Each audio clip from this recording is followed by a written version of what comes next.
Hi there. Apologies for the wet hair. I don't like it to dry in a ponytail or it gets this little crease in it, so, you know, it's not ratty, it's just wet. Okay, I have a journal for you from July 4th. It's the second one of that day, and the Mayan day was 3 dog. Here's a new one for you. How aware are you, excuse me while I find the mouse, how aware are you of how very unkind your mind is to you? We're not speaking of your interactions with anyone else, just how you interact with yourself. Have you actually listened to your self-talk recently? Are you aware of how manipulative and controlling it is? Now, do you think that if you really and truly loved yourself, that you would allow mind to speak to you this way? Consider it. Chances are good that you would not even allow such words to be said to someone else if your self-talk is like the norm. Nor would you allow someone else to speak to you that way, right? Well, what's going on here? Why do we put up with this abuse? I suspect it's largely because we feel a bit helpless in the face of the mind's aggression. Come on, be willing to call it like it is. I heard some object to the strong wording. Let's be nothing but real with this. Otherwise, we fool no one but the self and accomplish nothing to boot. To boot. Got to look that one up. I sense it may be going the way of file 13. I'll let you know. I think it's a robber's terminology. Meanwhile, be in heart with this, where you'll find a total openness to honesty to what is, whatever it is. In heart, we're all lovers of truth. In addition, I suggest you may like to quickly sync up with the moment of your life review for this life. That's a great way to align and readjust both perspective and priorities. Things look hugely different from that point of view, usually. Okay, back to our self-talk. Unless you're one of those blessed by having it largely, or who knows, even completely hushed up, chances are that you're abusing you. Most of it goes unnoticed simply because it's unpleasant and it's so continuous. So I suggest we all spend the next convenient 24 hours paying close heed to what goes on in our head. Instead of ignoring it, take a few notes. It'll help later. Now, self-love is the real issue here. I'm using the mechanism of our self-talk just to illustrate an easily accessible, it's not a measure of that, but evidence of that. What we allow the mind to say to the self. Now, whatever else you do, please don't self-criticize for this. It's only normal and natural and not even quite your fault, since it has its origin for most of us in the childhood programming we received at home, at school, and at play. So we can start our new self-love program by ceasing all self-criticism right away, nor by at least setting that intent. And it's quite all right if it doesn't stop immediately. Here in 3D, most things play out over time. Don't be fooled. Just because it doesn't cease immediately doesn't mean a thing. If you choose this, it will cease. You may be sure. A good thing to recognize here is that much or most of any issue you face is locked in your system of beliefs. These things grow in your garden of belief that later manifest themselves where you can see them in your life. The best place to work to remove them is there in the garden. So get out the gloves and let's get to work. Not to go too deeply into it, but who and what do you believe yourself to be? Chances are good that this will require some possibly major adjustment in there, else your efforts to start treating the self kindly will fail. If you believe you deserve the abuse, then trying to stop it is just to work against the self, against your hidden, your subconscious beliefs. Do you see? So, if you're really serious about turning over a new leaf with regard to how you treat you, then you would do well to spend some time assessing your interior garden. Look into what you really believe about you. Write it all down, both the quote unquote good and quote unquote bad. And maybe later we'll see how those are value judgments and have no place in heart. But for now, they convey what is meant, so they work. I mean, things work until they don't, right? Once you have a good list of your basic beliefs about you, the ones you can access most easily, it'll be time to get to work. I'm going to suggest a few basic beliefs, new ones for you to adopt. Take the ones you feel good about or modify them to suit. You can, of course, come up with your own. This is just to get you going.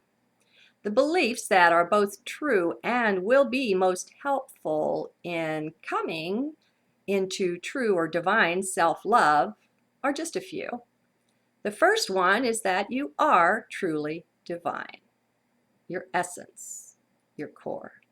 You are a source beam, a shining light straight from source. You are source, the real substance of that, just not in the fullness or quantity, if you will. In quality, you and source are one and the same. So are we all. Now, everything else flows from that first belief that you are divine. It is only natural that as a divine being, you're immensely powerful.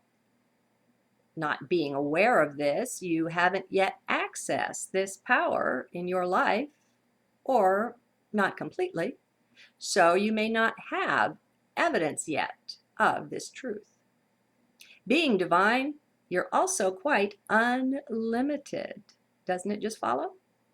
While there are some limitations built into 3D to help make it work, many of these don't apply to you once you reach a certain point of understanding or awareness or whatever it is.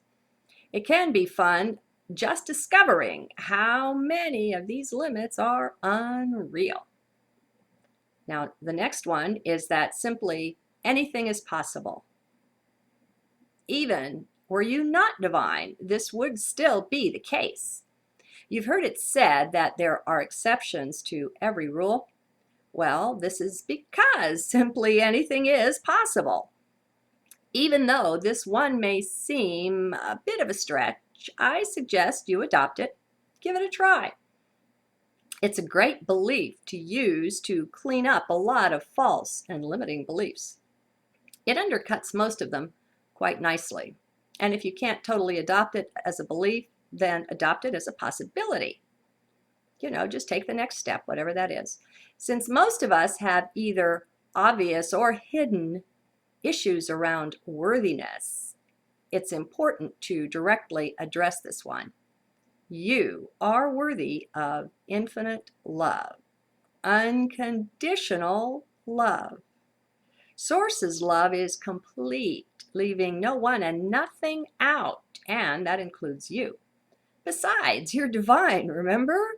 As a divine being, you are more than worthy of love. Heck, you are that love, clothed in form.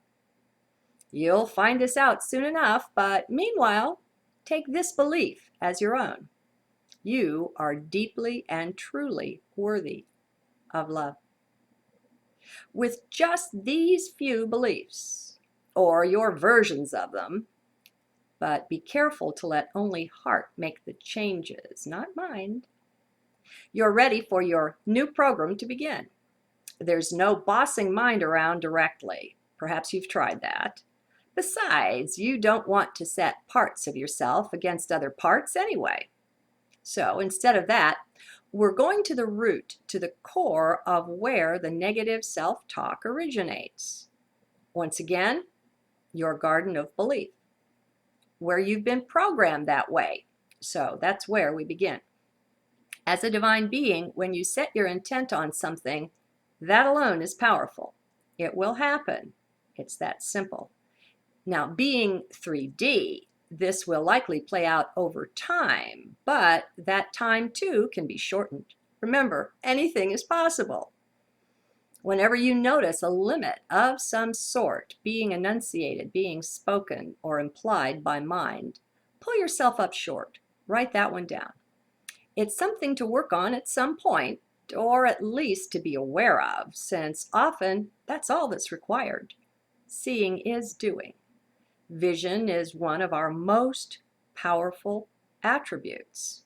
Remember, vision collapses the wave, creating particles where before were only waves, a la quantum physics, observing, or vision. As a divine being, you have no limits.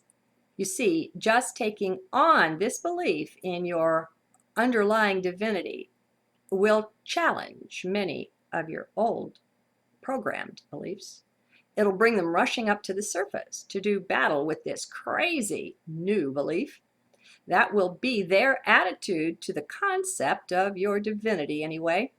Watch for their appearance. Now, this is a good tool, eliminating old beliefs by installing new ones. Most of our belief system is buried in the subconscious mind, so it takes something to bring them to the fore, to the surface. And this is a good way to make that happen. If you find a better one, let me know. You may have noticed already for this program to succeed, you'll be doing a good deal of self-observing. Have you already turned your focus inward, pointing it in on the self? If you have, then you're one step ahead of the others whose attention is still mostly captured by the things of the world. Television is quite possibly the worst culprit, installing new desires and beliefs with every viewing, subliminally and openly. Being self-observant is not a belief, so I didn't list it with them. It's really a great habit, though. For those desiring to awaken, it's practically mandatory. Otherwise, it's very difficult to stay focused or present in the now, which is the only reality we have. Past and future are just concepts, just thoughts. They're not real. As soon as we hit 5D, we'll simply know that, but we can't adopt it as a belief right away. Now is the only time that exists. Lock that one down. What's next? Well, simple observing is all that's required. You've laid the foundation for turning over a new leaf. It wasn't hard, was it? You've set your intent and determined to enter into a loving relationship with yourself. You've adopted some powerful and uplifting new beliefs. Now, stand back and watch. And watch out for the fireworks. What fireworks? The ones that are your old beliefs rushing up to reclaim their space in your world, in your mind. You've been running on autopilot for some time, so no doubt you've got some entrenched beliefs. We all do. That doesn't matter, though. Maybe make yourself little notes to place around here and there with the reminder that you are truly divine. There is nothing you can't accomplish. Though you may not have explored your divine nature before, you can claim it and start doing that now. Nothing can overcome you. Remember, you are one with Source, and many of us have started this in previous lifetimes, so it comes easy. We're just carrying it over now. Sometimes in 3D, it takes that kind of time to make things happen, but we can do it. Now is the time when you will begin to discover the power of vision to bring about change. You will see beliefs simply fade into dust when you spot them and simply refuse to believe them anymore. When they come up, a good tactic is to have your new belief list written out and at the ready. As each one comes up, you can disbelieve it to its face and then replace it with the most obvious choice from your list. I call this weeding the belief garden, pulling up the old, no longer useful beliefs, always replacing them with wonderful new and empowering ones. Don't leave a void. Who knows what'll rush in to fill it. If and as you have truly set your intent to enter into this love of self, or at least a powerful self-respect, then you'll begin to see the results of your actions appear in your life. I won't tell you what those will be. That's for you to discover on your own. Your job is to carefully observe and simply be alert. The mind is tremendously tricky and very resourceful. It will try to pull all sorts of tricks on you. More than ever now, it's important to question practically every thought. Just quit believing them. Remember, mind is unkind, and you've got the evidence. This will become quickly apparent just after 24 hours of observation. It's there to be seen. Be sure to write it down. Mind is tricky. That's why you want to write things down. Once you've got them written down, it's locked in. Otherwise, mind will convince you that you never thought that or never felt it or it never happened. Keep track of what you are doing, for you won't be able to believe the changes you're about to make in yourself. And when you've changed, that will be the new reality for you. And you won't remember clearly what it was like before. We can change the past, friends. This is powerful work. It's deeply empowering, too. This is to truly take charge of your life, even if only in this one aspect, self-love. It is enough, not biting off more than you can comfortably chew. By keeping a sort of journal of your work or your experiment here, you'll have a valuable record to remind yourself later, maybe when you're down, just what shape you were in at the start and how different you are now. One of the reasons people are not very good at seeing themselves or seeing change in themselves is because of how natural the new state always feels. While it might seem somewhat the same to you, if you will ask spouse, children, or friends, they will often tell a completely different tale. They'll be able to tell you what has changed. Then you can go back to your notes and refresh your memory on just where you were when you started this journey. Finally, be in the NDE life mode review, or life review mode once again. Now, feel that completely unconditional love that is there, that enfolds you.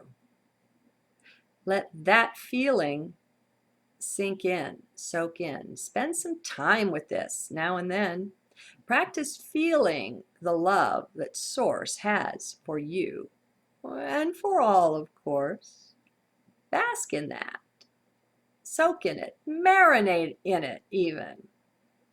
Friends, we just don't remember. We don't know anymore what it's like to be truly loved. It's not something you often find here on Earth, if ever. Well, we're here to change that, aren't we? And we can. This is exactly how it can start. Do you begin to see the vision yet? The vision of how change out there, supposedly out there, begins right within you? As you do this work for the self and for love, it's a much bigger impact you'll have than you may yet know. This is earth-changing work we're doing here, and there's no reason we shouldn't do it consciously, aware of the potential impact, the cosmic impact it has. This isn't something you have to intend, it's just natural. You see, everything you do has this huge, wide impact. You just didn't know. As we step up into our true divine nature, though, these things will become more and more clear, even obvious to us. And I don't mean to imply that I'm the only one that would know such a thing. That's ridiculous. I'm sure many of you do. But anyway, these are just the natural results that flow from our actions of love. That's what we're here for. Remember, love is the answer to every question. So in loving the self, you are truly loving the world. In the oneness of all that is, that's just how it works. It's fractal. One last point. Be sure to enjoy. That puts a fire and a power, some extra oomph in all that you do. You're a powerful being, whether you know it or not. Time to open our eyes to that. Just be sure to have fun along the whole way and for the rest of your life. Simply empower yourself to have fun with whatever you do. And so there's one more new belief for you that you can claim. Namaste.